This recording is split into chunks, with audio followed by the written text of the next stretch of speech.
Welcome to Success Talk. I'm Deborah Shariff. Today's guest is actor Naheem Garcia, a brilliant performer and recipient of numerous awards for his acting as well as his humanitarian work. Oh, let me just read a background of Naheem. And I just want to mention, because we work from home, Zaria, can you turn off your TV, the sound? Thank you. Oh my goodness.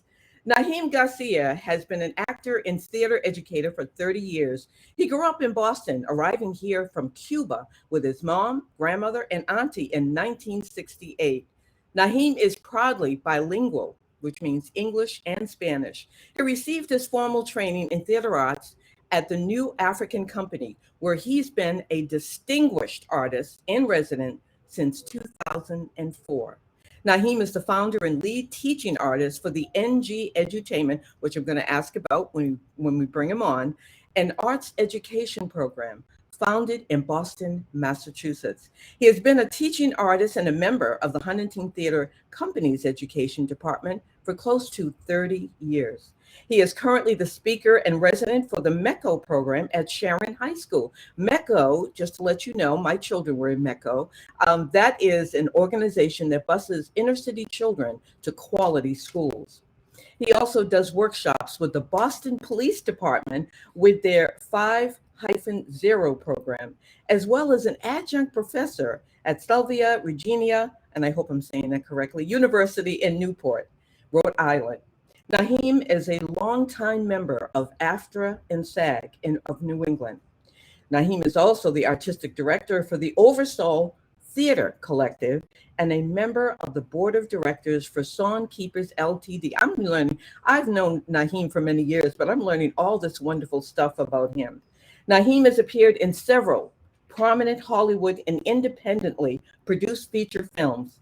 And let me just name a few of them. Claire, Dakota Johnson, Tire Town, Money Games, Holdover, I Just Want to Dance with Somebody, Hocus Pocus with Bette Midler and Sarah Jessica Parker, and Somebody, The Whitney Houston Story, Chili, Ryan Reynolds, Will Ferrell, and Octavia Spencer, Kevin Can Go Himself, The Sleepover, Free Guy, Ryan Reynolds again, Jungle Land, Equalizer 2, which I am a fan of the Equalizer trilogy, Denzel Washington, Daddy's Home 2 with Mark Wahlberg, Will Ferrell, Mel Gibson, and John Lithgow, Joy, Jennifer Lawrence, Black Mass, Johnny Depp, The Proposal, Sandra Bullock, and Ryan Reynolds again, The Heat, Sandra Bullock, Melissa McCarthy, Maiden Heist, Morgan Freeman, Christopher Walker, favorite actors of mine, Purge 3, Election Year. I love the Purges, all of them, and he had a huge role in Purge 3, The Election. And what I would like to do is show a trailer, and then we will bring on the Naheem Garcia. Watch this. He said he had proof it was his even way back then. He did. No record, no bill of sales. He just keeps going back to court to hear the same thing. You shut up and go back to work. You should come. It's gonna be fun. The odds stacked up against us. I mean, it's stupid, bro. We can't lose. You're coming right now on the ground floor. You're a bookie for your own team, huh? Did you finish your audition tape? Not yet. Hey, I just need... listen. Make the tape this weekend. Get it to me by Monday. That's it. You got this. Okay. You got this. Hey, it's the Sanderson sisters. I bet you're looking for the stage. Always. 4 churches were built on that site. The original by your boy, George Washington, over 200 years ago. The man liked to have escape tunnels attached to all his churches. Oh! Mondays, am I right, Joe? You said it, guy. Yeah! Cold one, huh? They burn witches at the stake not far from here. Imagine being burned alive. I'm sorry. I'll sell for you guys, whatever you want me to do. I'm just trying to make some extra money. Okay? Can't blame me for that, right? You are... I work for the museum. Do you have paperwork? Nobody said anything about paperwork. Well then, you don't get no credit. Thanks for coming out tonight. That one was dedicated to our new friend, Blanca. No, this This is not stealing. This is my property. Come on, man. You're trespassing. I'm not trespassing. Show me your hands. Up in the air. Turn around slow. The other way. The other way. On your head. What the hell is this? A fire drill? I've never seen it this busy. You see that door back there? Yeah. I want you to go through it the same way you came in and come back when you're ready to deal with the real world. She's a cruel teacher, son.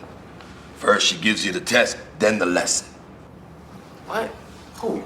Time, son, time.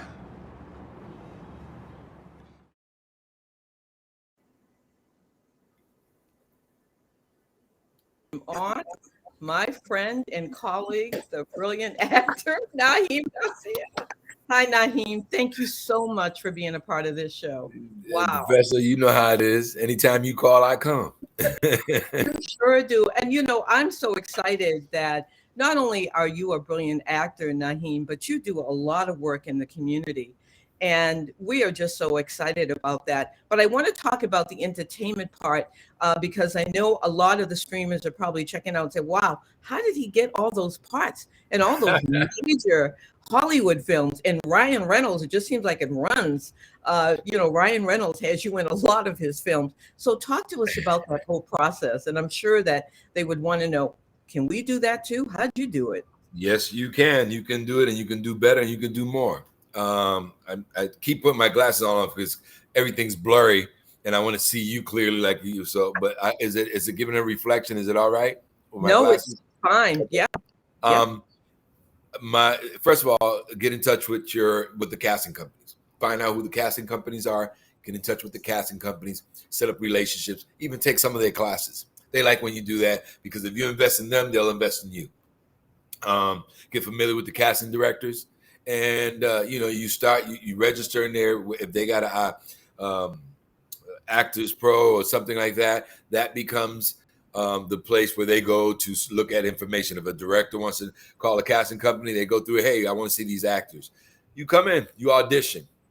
My suggestion, I always say, when you go into an audition, go off book. Don't go in reading anything. Read it, study it, get familiar with it, go in there and let them know that you're ready. You're ready to go. An audition, and if you get lucky, okay, because a lot of it is your skill, but also do you fit? Do you fit the part? Do you look the part? Is it? You know, I just auditioned for several movies. One of them was to play somebody's father, who is from Haiti, and I don't have an Haitian accent, at least not a thick one. But I went in there and gave it my best. If they like the energy I bring and they like the look, they cast you. It's all a matter of if you fit. Some people don't take it personal. Oh, it's me. I'm terrible. You're gonna go through that. You're an actor. You're gonna go through it. But don't hurt yourself. You know, Erykah Badu said it best. I'm an artist and I'm sensitive about my beep. You know, so the bottom line is, it's okay. But the reality of life, it's a matter of fit. It's a matter of you fit. It's a matter of your energy brings. A matter of the look. He's still obsessed with the painting. He said he's still obsessed with the painting. Oh, I'm sorry. That's okay because I'm still obsessed with the painting. Wow. And just so that we can, you know, have a sense of, you know, how things work in this particular world when you start to talk about, you know, acting, because I know that, you know, some of the films that I actually had produced, you know, the acting piece was so important for writers, because, you know, I'm the founder of the Boston Screenwriters Group. We'll talk about that later, but it's so important for writers to have a sense of what's happening. So what is your advice for writers who are interested in a table read, which you've been a part of, I'm sure, and what should that preparation be? For the writers, when you're writing and you want to know, you want to hear your work. You could bring a lot of people at the table, but you want to bring actors. You want to bring actors. You know, whether they are professional actors or they're, you know, they like to do it casual. You want somebody that is willing to portray this character and be as honest as possible. I may not be the greatest actor in the world, and I recently sent a text with the director of a film I worked on, and I said, you know, I hope I did well. You know, I hope you're pleased. I hope, you know, and he said, "Are you kidding kidding me? And at that moment, I got a little embarrassed because I felt like he wouldn't have casted me if he didn't think I was good enough for it. And but you know, I'm an artist, and I'm always insecure about a lot of things. You know, I don't care what I'm secure. No, you're always going to feel insecurity. It's a very sensitive business. It's a business about feeling. It's a status business. Somebody's always trying to either put you down or bring you up. So you got to be able to be well grounded. So when you go into these auditions, or not audition, but when you have your writers, have your actors sit them at a table, prep them, give it assigned parts, and then read it and let them be themselves and let them be real with it. Because you want to hear your words. You want to see this in your head as you listen. Do not be part of the table read. Sit on the side and listen. And listen, but you want quality actors.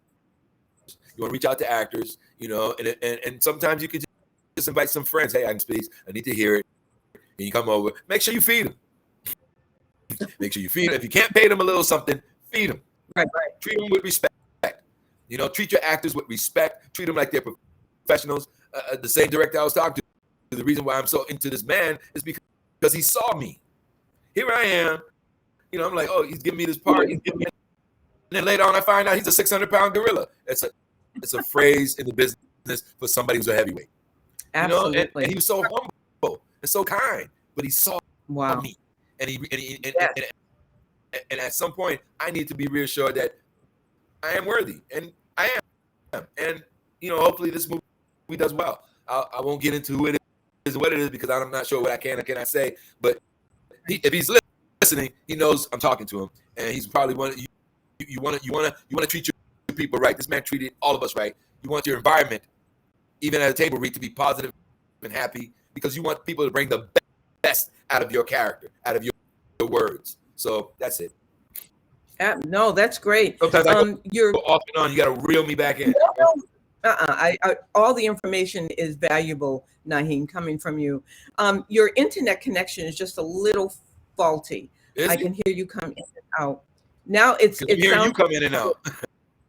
I'm coming in and out too? Yeah. So maybe it's just both of us. Because I'm right here by the Wi-Fi thing. It's right there. Oh my goodness. So I sound in and out as well? But it's okay. It happens.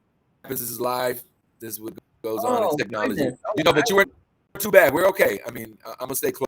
Yeah, that should. Do I sound better?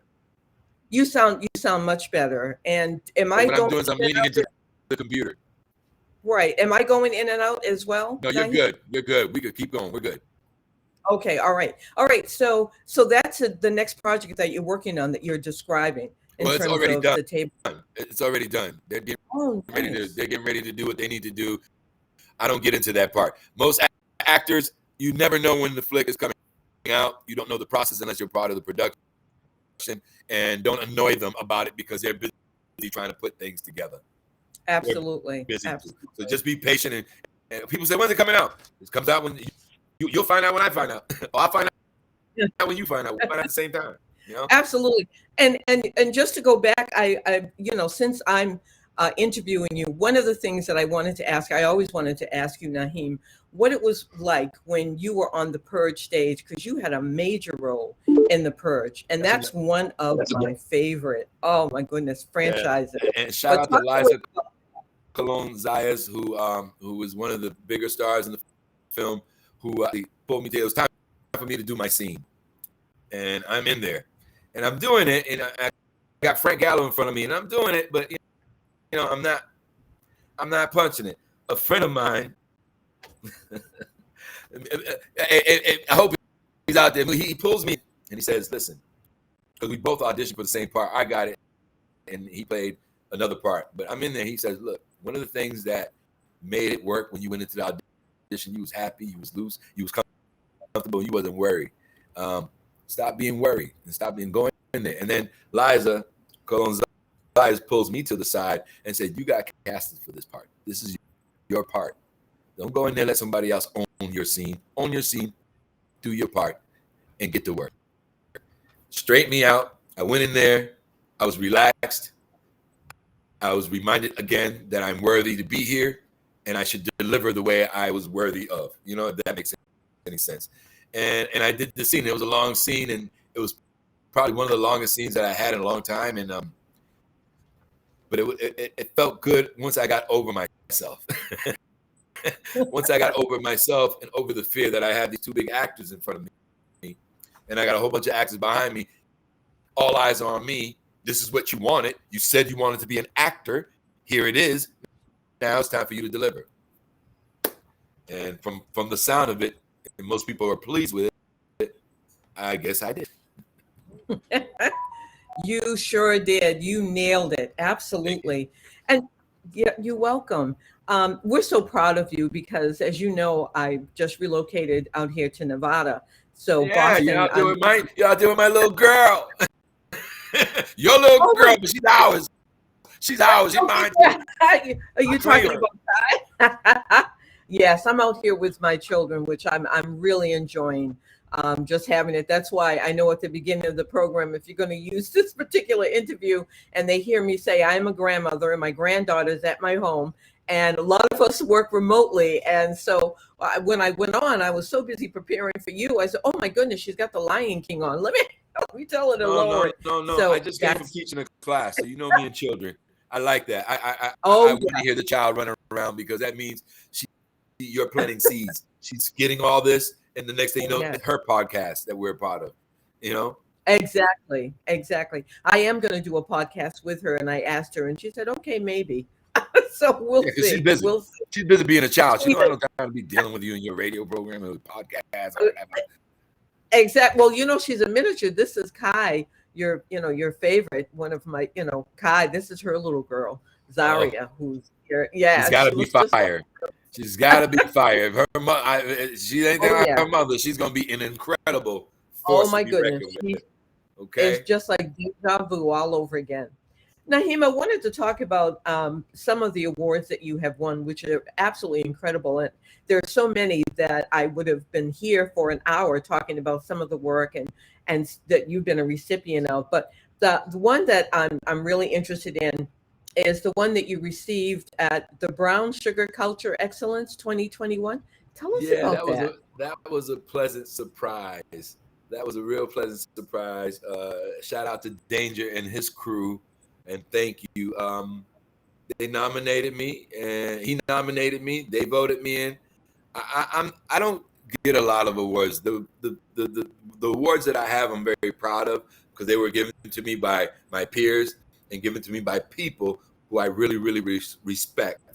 And once again, it's another reminder that you are worthy of the respect, worthy, and not so much praise like I'm being praised, but worthy of the cheers and worthy of the applauses. And as my grandmother and other grandmothers have said, collect your flowers while you can. And so I'm appreciative and very humble for the Brown Sugar. They, for the work I do in the community. Even though I'm an actor, I'm an educator, I work in the community. I am very serious about our young children seeing images of Black men in a classroom or in a school environment. Not only that, you got to help your people. I'm not doing this just because I want to be famous. I don't care to be famous. I want to make a living, but I also want to use this as a tool to help heal my folks. If you notice, this is one of the programs I work with is from the Acting Up with the 5-0. Acting Up with the 5-0. They just finished doing their show. A bunch of young people working with the Boston Police department. Shout out to Carlene. And this is one of their visions. Art heals. And in my company, NG Edutainment, healing through art. And the reason why I say healing through art, because if it wasn't for the arts, I would have been dead or in jail. It saved me in school. It was the only thing I could embrace that gave me peace of mind and helped me understand my life. Because you go to class and the teacher says, let's role play, and you say a subject, and next thing you know, you're role playing your parent, or you're role playing the argument you had with your best friend. And it gives you an opportunity to put yourself in the other person's shoe, to really think about how it was from their point of view. We don't always think about the other point of view. We always think about, we're in an opera song, me, and not take the time to think, how was it for that other person? Or how did that other person feel? When your mother woke up this morning and yelled at you, did she yell at you because she has had a bad day? Or were you late and then you now interrupt her schedule, and now she had to figure out how to tell her boss that she had to take her son to school when you were capable of getting up on time to do it, right? So once I were able to role play those moments and understand, it kind of eased the pain, relaxed my anxiety, and it brought a little peace to my mind. And I found myself enjoying this thing called acting. And then I found out that I could teach it. Then I found my niche, because I come from a family of teachers. And I wasn't very strong at being an English teacher. I could be your history teacher because I'm a history buff. I'm not strong at being your science teacher, but I can be your acting teacher. And then to make it more interesting, I found out I could do the acting in a humanities class, because now you could take what you're learning in a humanities class and connect it into acting and bring it to life and demonstrate it by using your body, by using your imagination, by using your voice, and by using the text, which is speech. So, once I figured that part out, it was a wrap. It was a wrap. It was a wrap, and I've never looked back. I never looked back, and I'm very happy that I came across this thing called art and acting. I believe it is a vehicle that will help people heal. Absolutely. And, just the short time that I say a short time that I've been writing, it's very therapeutic. So I can understand, when you talk about art heals. I was teaching a beginner screenwriting class in Boston at BNN TV, and I'll never forget one of the gentlemen. He just was writing. He was just kept writing. And at the third class, I said, "My goodness, let me read what you actually have written." He said, "It's kind of emotional," and he shared with the whole class that he actually, after 25 years, he had to forgive himself because he was on drugs and he was in a car accident and his girlfriend died, and writing was therapeutic for him. It's And art. and there wasn't a dry eye in the room. So when I saw that T-shirt, Art Heals, I'm saying, oh my goodness, it does for writers, for actors. Yeah, these are for my young acting up with the 5-0. I'm so proud of them. They did a wonderful show and they gave me this wonderful T-shirt. But I got to tell you, I see it. It helps people find their voice. Absolutely. I was talking with the police commissioner because he showed up to see the children perform. And he said, "Man, I need help." And I said, "I can help you, because that's what I do. I help CEOs of companies to present. This is what we do with this thing called acting. It's not just pretending. It's an opportunity to really reflect on something from another point of view. As a writer, to have your words come to life, to tell a story and hear it come to life, it's moving. It's spiritual. So yes, writing, acting, photography, painting, whatever is your genre in art, you will find a place of healing." Absolutely. Naheem, it's really such an honor that you, number one, give back to the community, and number two, how you have worked with the Hollywood elites, but you stay so humble. And I was having a conversation with a good friend of mine. We were talking about you.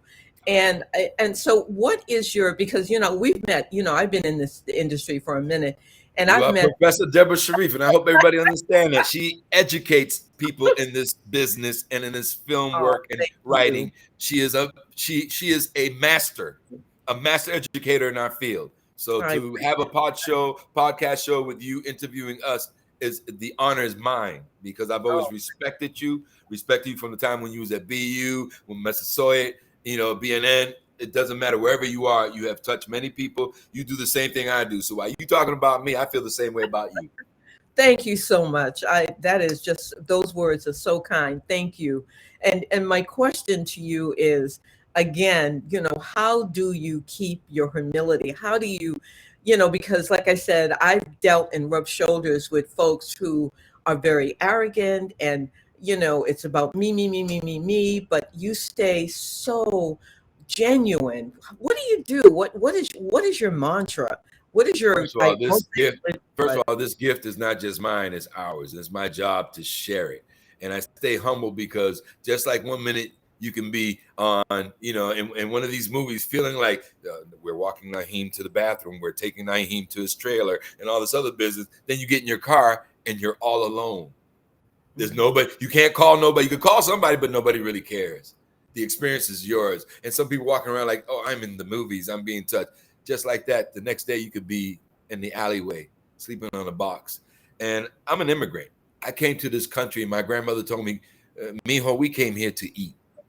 Mijo, nosotros vinimos aquí a comer. We came here to eat. And eating wasn't so much food, but we came here to humble ourselves and eat and stay humble. Stay humble because at the end of the day, I'm no different than anybody else. I've had the opportunity to do some of the most amazing things, but I still got work to do. I'm still not making the money that I like to make in this, but I stay humble because one, I love the Supreme Architect. I'm humble about that. I got a mother that has taught me humility. I have a partner that keeps me humble. I have children that I work with every day that keeps me humble. And at any given day, you can blow off the wrong individual. And that could be a problem. Somebody could be like, fans could be intense, people that look up to you. And if you're not humble, like some of those people you're talking about that you can't talk to and you can't say nothing to because they're very arrogant, they better be careful because many people have died with that attitude. And again, this gift that I was given, I'm humble about it because it's my job to give it to the rest of the world. And I'm humble about it because I want to keep doing it. And, so I've done a few movies. I think the teachers that are teaching every day, doctors, lawyers, ministers that are doing what they need to do, the brothers that saw me when I was young and gave me knowledge of myself, I think those are the people that are the superheroes, and they taught me humility. Without humility, you have nothing, and you definitely don't have love. And I love myself, and I love the people, and I love the work that I do, and I stay humble because I want to continue to be graced. Because at any given time, this could be taken away from you. At any given time, you will not see another movie again. Nobody will want to work with you. There's some big time actors that are not touched. They won't touch them anymore. People can't deal with their attitude. Just recently, I heard about one actor who just came here to do a movie, and I heard he was the worst. I'm like, wow. Here I am, a fan, humble to your work, loving what you do. Can't wait to tell, Ryan Reynolds is a humble individual. Very kind, but he's also very focused and serious about his business. He wouldn't be as successful if he was a slop over or a pushover, But, like I could say, Ryan, can I take a picture with you? It took 2 or 3 films for that to happen, but he did.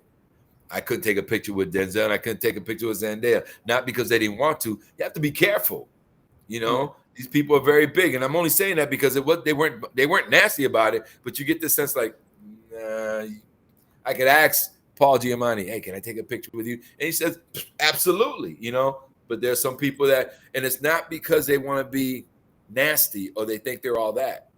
This is a business, and these people are moving at a level where their image has to be protected. Zendaya didn't want to take a picture with me. No, Zendaya has a business, and she has to be careful because she don't know me. I could do anything I want with that picture. Denzel the same way. Ryan and Paul had a different attitude about it, but they also were in a different place with me, right? And I'm a professional. I'm not running out putting stuff on Facebook or social media. These are from my personal archive. The only person, I take a lot of those pictures for my mom, so because she likes it, and it makes her feel good. It makes her feel proud. So so Mom, don't share, but this is for you, right? Because my mama's my biggest fan. I was just getting ready to ask you about growing up, because you mentioned, as I mentioned in the bio, you came from Cuba with your grandmother and your aunt and my mother. Your mom. So what was that like coming here to America? Well, I was a baby, so I don't really know what it was like. The traumatic. Well, growing up was pretty tough. I mean, you grow up I'm Cuban. You grow up in a world that people say to you, you don't look Spanish. And one of my favorite responses to that, then what does a Spanish person look like? Oh, you from Cuba. Oh, you don't look Cuban. Oh, they got blacks in Cuba. I don't know. The term Afro-Cuban rings a bell, right? So to the black people in my community, I was a different brother. To the white people, I was another. To to the Latino people, I didn't really. To the Latino people, unless they were dark like me, sometimes you still feel that tension of racism. You know, I'm black. I felt alone, and it was hard. But again, you know, I have a beautiful family. I have a supporting family. I have children that love me. I have a mother that adores me. I have an aunt that supports me. I have cousins that think you know what I mean? I got brothers and sisters, and they keep me humble, and they remind me of what I need to do and how I need to be. So I got a little off track because that tends to happen sometimes. Oh, not at all. I asked you the question, and I think it's important that the man that you are today is because of these three powerful women. So powerful women is right. Yeah, those three women. They, you know, my grandmother sang at the Copacabana in Cuba. My mother danced in Cuba. My aunt, you know, she was a little girl, but as she came in, first of all, she's an incredible brain, one of the most intelligent people I ever met, one of the most proudest educators I ever come across, and she's my tita and one of the best people that I know. So, you know, I come from this very strong religious family. I come from a very religious family. Very Christian, very religious. I embraced Islam as I got older because I found my own voice. But because they taught me how to love God, I had an appreciation for the knowledge of self. Wow. And I had an appreciation for loving the supreme being. You know, I love you, God. You know, just to let you know, I think I have a couple of your fans on, Sir Brimmy, and let's see, Dr. Garcia and Dr. Garcia. Oh, that's my mama. Hi, mama. Hey, Remy. That's Josh. If I can bring them on. I don't see their faces, so they probably. I don't know. They're not on. Yeah. I don't know. Oh, there's one. Okay. Well, Dr. Garcia, let's bring her on. That's my mom, Dr. Garcia. How are you? Look at this is mom. Bring the camera up a little bit because it's covering half of your face. Yes. And I can't hear you. Okay, that's the phone. Oh, you on the phone, mommy? Beautiful. Oh my goodness. Yeah, my mom. Yeah, I got in trouble when I was a teenager, hanging out with my mother. Because with my mother, you know, we're very affectionate. We hold hands. To this very day, I hold my mom's hand. You know, and I had girls I got in trouble. You with a grown woman, and who that? That's my mom. No, she's down. The story is the truth. I got into a big thing with a girl over my mom. Oh my goodness! But I want to hear from Dr. Garcia. Do you know how to turn your mic on? Because I have it on here in the studio. We can't hear you too well. Oh, there I already did. I had turned. You sound low, Mom. We can't hear you. Oh my goodness! But I can hear her. Yes, I can hear her. I can't hear her. Can you? I can hear her. Yes. Welcome, Dr. Garcia, to Success Talk. Your son is amazing, and I was just talking about you. So tell us how is Naheem when he was a little boy? Let me tell you. I'm gonna tell you very quickly to embarrass him. But when he was 14, I told him, honey, I was going to take him out of this earth, and God was not going to, because he was so hyperactive. So, he wanted to do everything, and he wanted everybody, and he wanted to he just couldn't. He was not as far as I know, he was not a guy to be in drugs and trouble that I know of. What's that laughing about? Well, I don't know what you're talking about. That he went to. He never came to me with, because I had talked. So I had said, if you get in trouble, don't call me.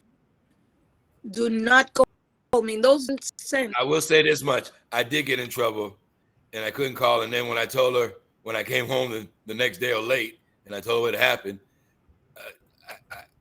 I should have stayed out because she went off, and you're on your own, and you got to get there. As a matter of fact, that problem chased me for 10 years, and that's a whole nother podcast. But that problem, my grandmother, got arrested, so came in town, and that got resolved. But that chased me, and it stayed with me. But she's right, and I think it's the best advice I could have got, because if I could call mommy every time I get in trouble, then you'll never work it out. When I knew I couldn't call mommy, then I better not get in trouble. That's called tough love. That's what that is. Yes. You know, raising a black son, Dr. Garcia, I get it. You know, I have a black son. He's fabulous.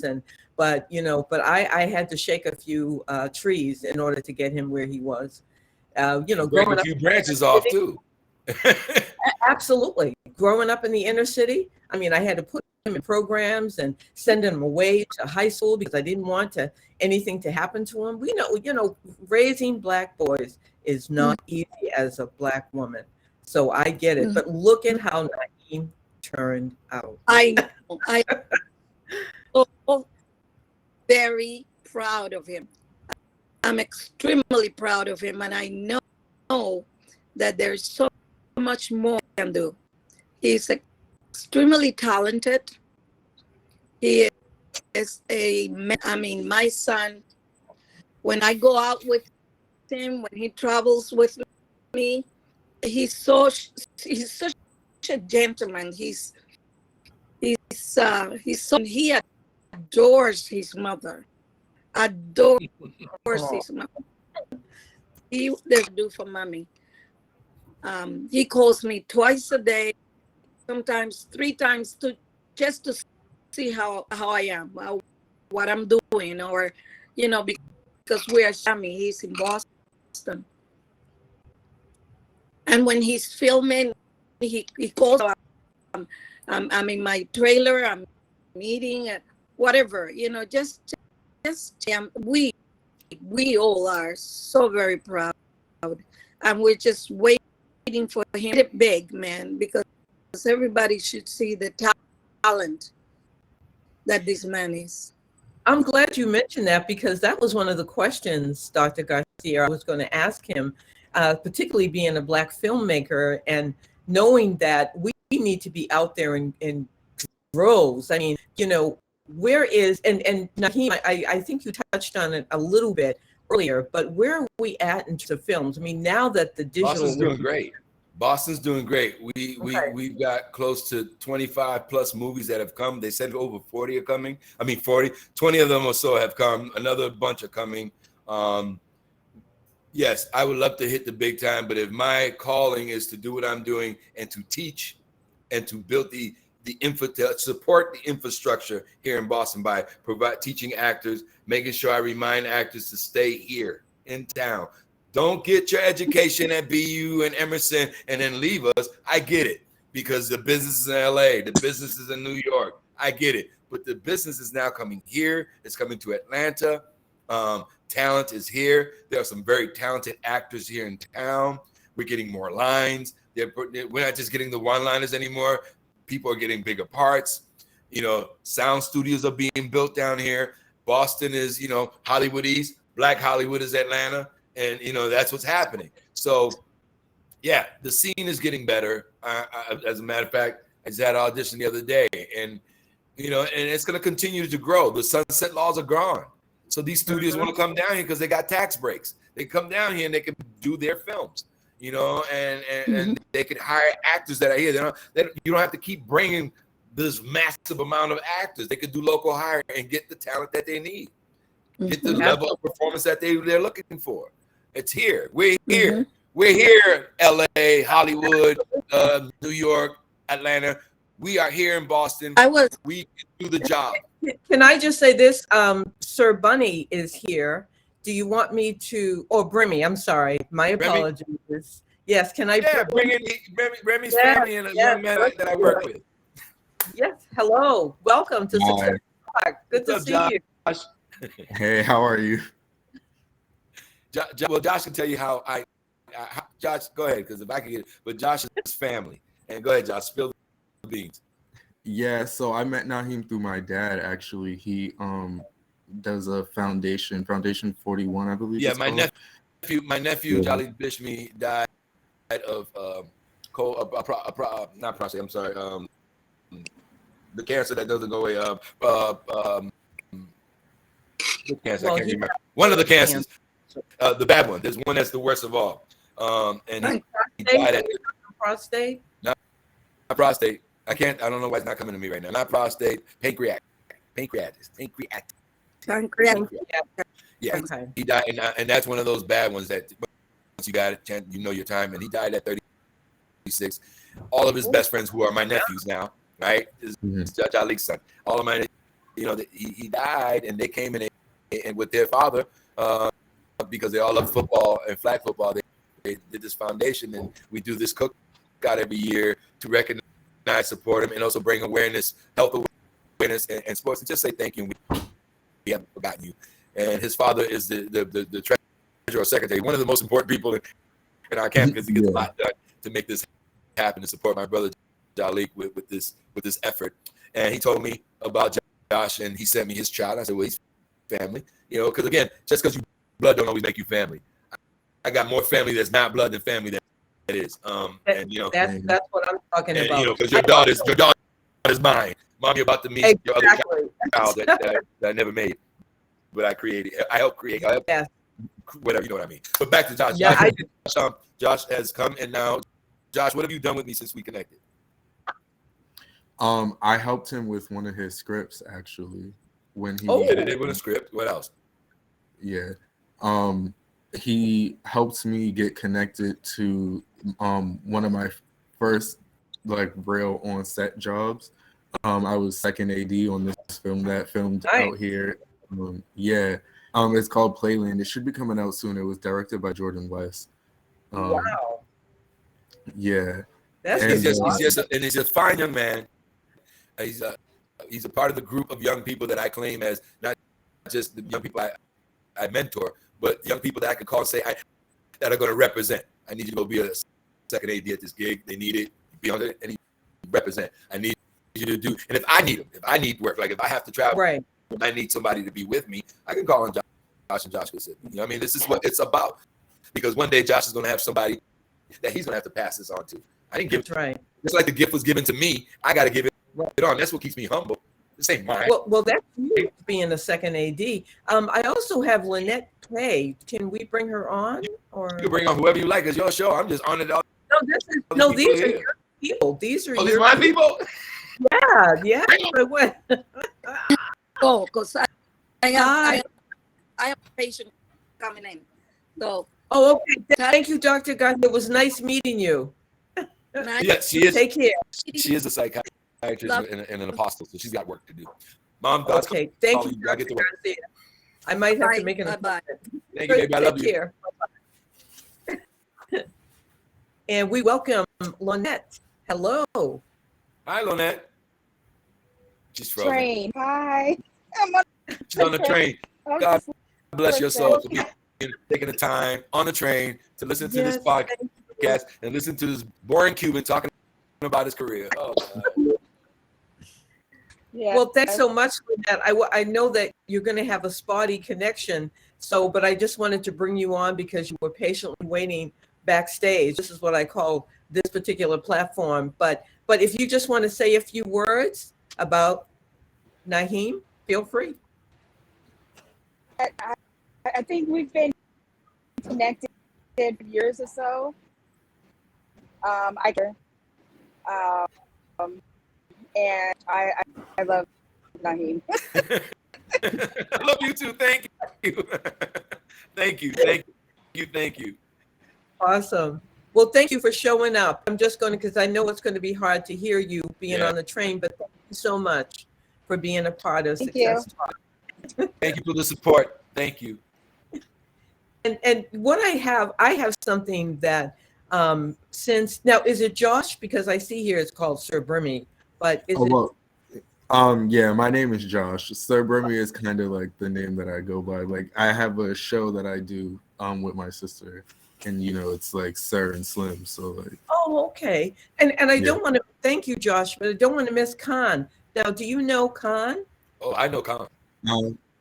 Yeah, no, I don't. I still know Khan. I know Khan. Hi, Khan. That's my man, Khan.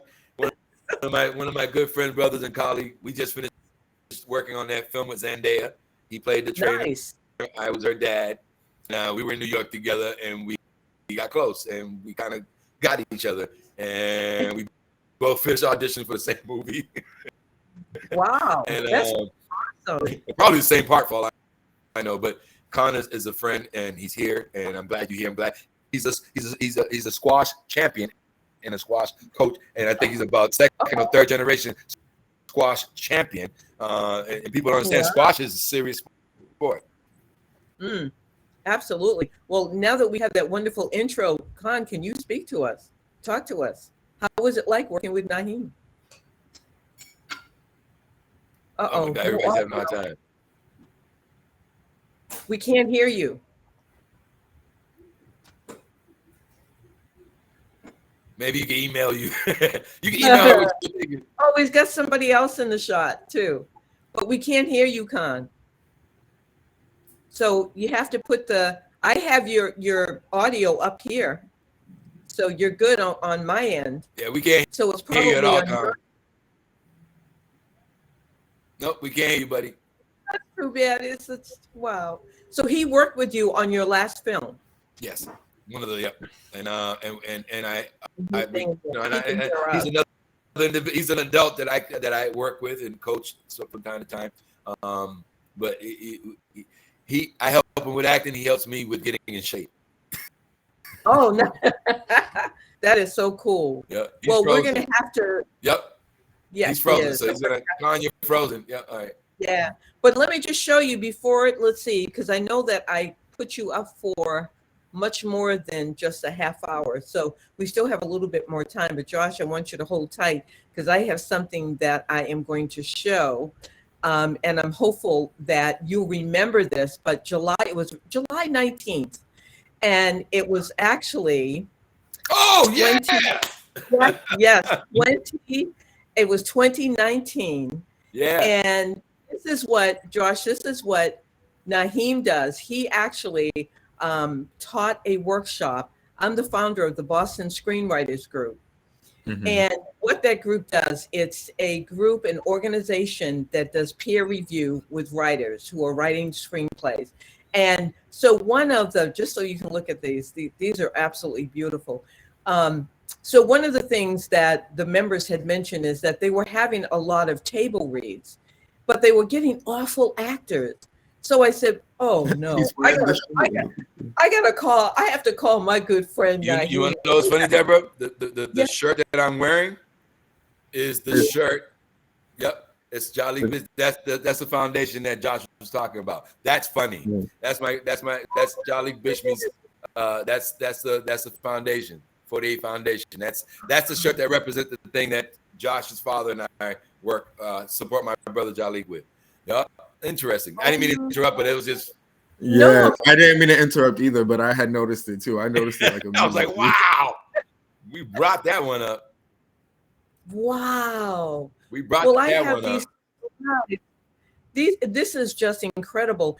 And so when look, this was a day that had to be remembered. It was at the Grove Hall Library in Dorchester, Mass. And again, the screenwriters, they were so excited, but it was a mixture of some of Naheem's students that were student actors. And so we had there was one of them that was the winner for the August Wilson monologue competition. She was there. Yeah. Virginia. She was there. Yeah. Yes. Yeah, there she goes. Yeah, this was just absolutely fabulous. And I'm bringing this on because, this is some of the humanitarian work that he does. I mean, I don't want to shout out that it was a free workshop, but because everyone said that we should have paid some money. They had an absolute ball, Josh. You got to give back. You got to give back. Oh, listen, my goodness! I was a young man in high school. This helped me. I was a young man in high school, and this helped me.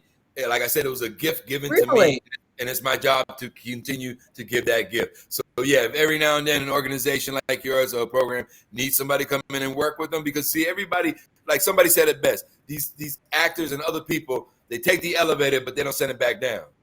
Exactly. Well, this is long overdue, but this is what I want to present to you, if I can make it big.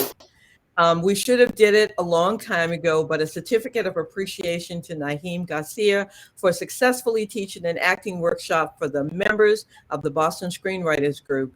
And I just want to share that's myself and Jeff Stewart and Kenyatta Hoskin. Who I directed. I directed Kenyatta's reading on Zoom, which was fabulous. The actors were fabulous, and shout out to Jeff too. Thank you. I'm so humbled. Thank you. My third or fourth award. There it is. It's better than the Oscars. I'm telling you, all of it, because it's given to me by people that love and respect me. That's more important than some stranger giving me a yeah, I'll take the Oscar, by the way. But I'll take it. And whatever money comes with it, I'll take that too. But we're actually out of time, but like 51 seconds. But listen, this has been a ball. Naheem, you're amazing. Josh, thank you so much for coming on the show. And let's do this again. Yes. Let's do this again and bring on your mom and some friends. We can bring. I love to do this again and bring some of the students that I work with on, and we could do it at a morning at class and just let them talk. And we can do that by Zoom. We can actually do that by Zoom because I can have more participants. This one only allows 10, but at least I like this platform. I might use it one day. Yeah, well, give me a call later, and I'll let you know what's up. Whoops, something fell down. Thank you. Yeah, Con said congratulations. Thank you, Con. I wish we could hear you, but hey, I love you, brother. Thank you. Thank you. And to anybody that's out, and to anybody that's out there listening, thank you for the support.